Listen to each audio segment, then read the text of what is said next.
tournant important. Pourquoi?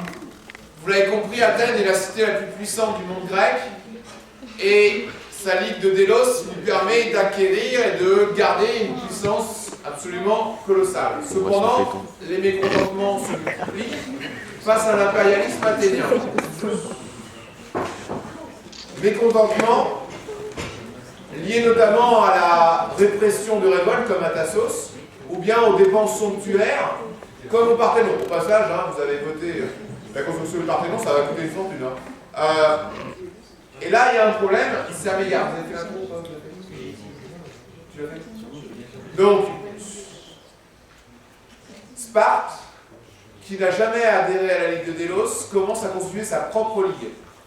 Et elle commence à constituer une alliance, notamment avec des villes de Thessalie au nord, et se rapproche de la ville de Corinthe, qui est un ennemi traditionnel d'Athènes.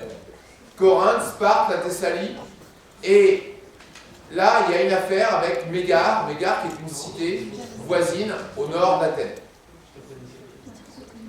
Nous sommes 16 ans après la construction du Parthénon, qui avait suscité un grand débat dans la cité d'Athènes. Aujourd'hui, 16 ans plus tard, un nouveau débat agite la cité. Les esclaves s'enfuient. Ils s'enfuient vers Mégare, qui les accueille à bras ouverts.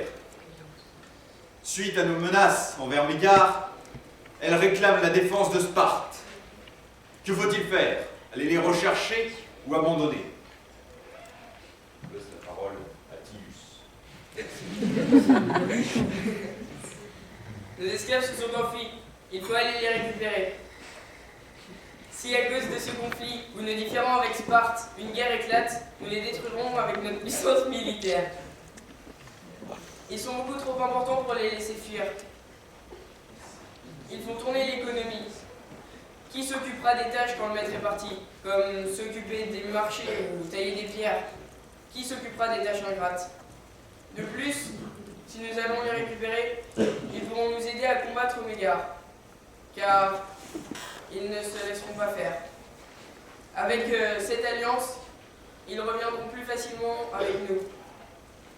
Et nos soldats sont déjà surpuissants, mais le nombre fait parfois la différence. Autant aller quantité et qualité. Sparte et la Ligue du Péloponnèse a beaucoup trop de fierté pour assumer cette défaite. Ils viendront donc nous attaquer et nous les détruirons. Grâce à cette victoire, nous en sortirons avec plus d'honneur, plus d'esclaves et la domination sur ce monde. Alors la solution est d'aller les attaquer.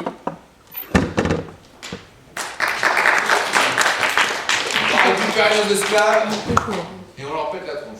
Merci Tillus pour cette démonstration de force brute et stupide. Certes, notre force militaire maritime est imbattable dans ce monde grec. Mais qu'en est-il de notre force terrestre?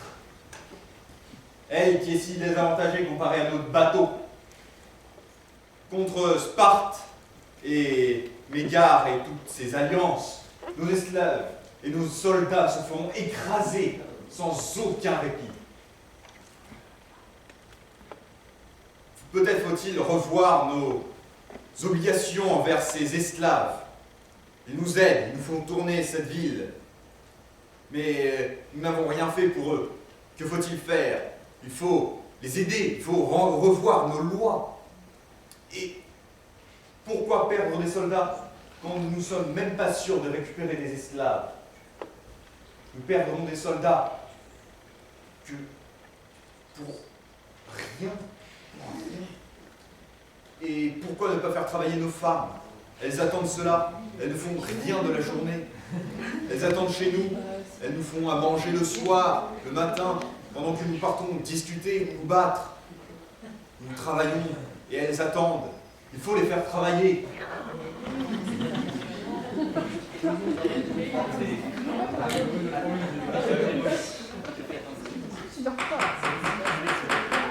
Silence.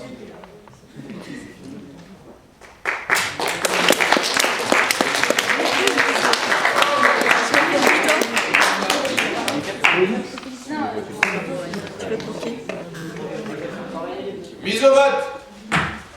Félix, Qui veut aller attaquer Mégare pour aller récupérer les esclaves?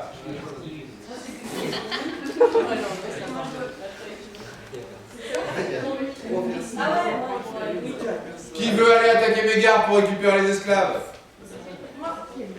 Qui t'a déclenché une guerre contre Sparte? 6. Qui veut réfléchir à un nouveau statut d'esclave et on laisse fuir nos esclaves? Et on va faire travailler les gros... Tous les mecs veulent le pouvoir.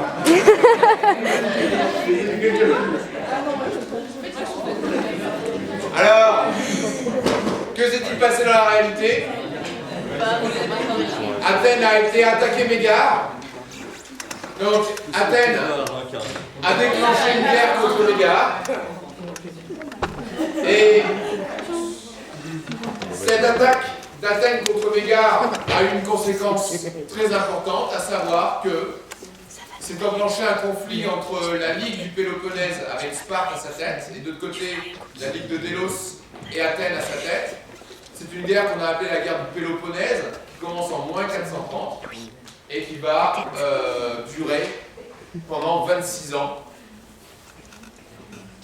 Donc, du coup, Guerre terrible, qui se soldera, comme vous le savez, par la défaite finale d'Athènes. Mais on va y venir.